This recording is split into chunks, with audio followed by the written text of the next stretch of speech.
ആ വലിയൊരു ദുരന്തത്തിൻ്റെ ബാക്കി പത്രം എന്നോണം അവിടെ തിരച്ചിലുകളും കാര്യങ്ങളുമൊക്കെ പുരോഗമിക്കുന്നുണ്ട്. ഇതിനൊപ്പം തന്നെ നടക്കുന്ന മറ്റൊരു സമാനമായ രീതിയിൽ നടക്കുന്ന മറ്റൊരു വലിയ ദുരന്തം, ലോകത്ത് നടക്കുന്ന ഒരു ദുരന്തം ഈ ഇറാൻ ഇസ്രയേൽ പ്രശ്നമാണ്.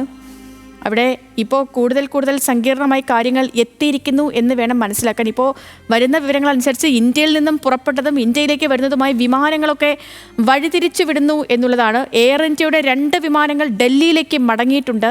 ഇറാനിലെ സ്ഥിതിഗതികളും വ്യോമാതിർത്തി അടച്ചതിൻ്റെ പശ്ചാത്തലത്തിൽ വിമാനം വഴിതിരിച്ചു വിടുന്നു എന്നാണ് മനസ്സിലാക്കാൻ കഴിയുന്നത്. ശ്രീജിത്ത് ബാലകൃഷ്ണന്റെ വിവരങ്ങളുമായിട്ട്. ശ്രീജിത്ത്, അങ്ങനെ പശ്ചിമേഷ്യ കൂടുതൽ സങ്കീർണമാകുന്നു. ഇതിൽ ഇന്ത്യയിൽ നിന്ന് പുറപ്പെട്ടതും വരുന്നതുമായ വിമാനങ്ങളടക്കം വഴിതിരിച്ചു വിടുന്നു. എന്താണ് അപ്ഡേറ്റ്? പശ്ചിമേഷ്യ വലിയ സംഘർഷ ഭൂമിയായി മാറുകയാണ്. അതുകൊണ്ട് തന്നെ ഇറാൻ, നമ്മൾ രാവിലെ റിപ്പോർട്ട് ചെയ്തിരുന്നു, ഇറാൻ്റെ പ്രധാനപ്പെട്ട കേന്ദ്രങ്ങൾ ടെഹ്റാനിലടക്കം ഇസ്രായേലിൻ്റെ വ്യോമാക്രമണം ഉണ്ടാകുന്നു. പ്രധാനപ്പെട്ട സൈനിക മേധാവി അവിടെ കൊല്ലപ്പെടുന്നു. തൽഫലമായി ഇറാൻ അവരുടെ വ്യോമപാത പൂർണ്ണമായും അടയ്ക്കുന്നു. അതിൻ്റെ പ്രതിസന്ധി ഉണ്ടാക്കുന്നത് മറ്റൊരു തലത്തിലേക്കാണ് കാര്യങ്ങൾ പോകുന്നത്. അതായത് വ്യോമപാത അടയ്ക്കുമ്പോൾ സ്വാഭാവികമായും ഇന്ത്യ അടക്കമുള്ള രാജ്യങ്ങളിൽ നിന്ന് യൂറോപ്പിലേക്ക് വിമാനങ്ങൾ യാത്ര ചെയ്യുന്നത് ഇറാൻ്റെ വ്യോമപാത വഴിയാണ്. അതുകൊണ്ട് ഏതാണ്ട് എയർ ഇന്ത്യയുടെ 10ഓളം വിമാനങ്ങളാണ് പല ഭാഗത്തേക്ക് വഴിതിരിച്ചു വിടുന്നത്. 2ലധികം വിമാനങ്ങൾ ഈ ഡൽഹിയിൽ നിന്ന് പുറപ്പെട്ട 2ലധികം വിമാനങ്ങൾ ഡൽഹി വിമാനത്താവളത്തിലേക്ക് തിരിച്ചിറങ്ങുന്ന ഒരു സാഹചര്യം ഉണ്ടാകുന്നു. ഞാൻ ആ വിമാനങ്ങളുടെ പേരുകൾ വായിക്കാം. ലണ്ടനിൽ നിന്ന് ഹീത്രോയിലേക്ക് പോയ വിമാനം വിയന്നയിലേക്കാണ് വഴിതിരിച്ചു വിടുന്നത്. ന്യൂയോർക്കിൽ നിന്ന് ഡൽഹിയിലേക്ക് പോയ വിമാനം ഷാർജയിലേക്ക് വഴിതിരിച്ചു വിട്ടു.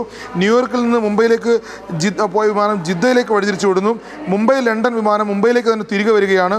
ഒപ്പം തന്നെ ഡൽഹിയിൽ നിന്ന് വാഷിംഗ്ടണിലേക്ക് പോയ വിമാനം ഡൽഹിയിലേക്ക് തിരിച്ചിറങ്ങുന്നു. ന്യൂയോർക്കിൽ നിന്ന് ഡൽഹിയിലേക്ക് പോയത് ഡൽഹിയിലേക്ക് തിരിച്ചു വരുന്നു. വാൻകൂവറിൽ നിന്നും ഡൽഹിയിലേക്ക് പോയത് ഡൽഹിയിലേക്ക് തിരിച്ചു വരുന്നു.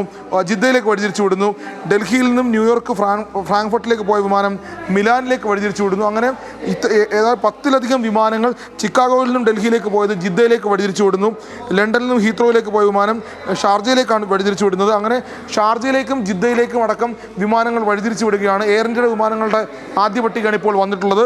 ഇന്ത്യയിൽ നിന്ന് ലണ്ടനിൽ നിന്ന് വിദേശ രാജ്യങ്ങളിലേക്ക്, പ്രത്യേകിച്ച് യൂറോപ്യൻ രാജ്യങ്ങളിലേക്ക് പോകേണ്ട വഴിയാണ് ഇറാന്റെ വ്യോമപാത. ആ വ്യോമപാത ഇറാൻ അടച്ചാണ് ഇപ്പോൾ പ്രതിസന്ധി സൃഷ്ടിക്കുന്നത്.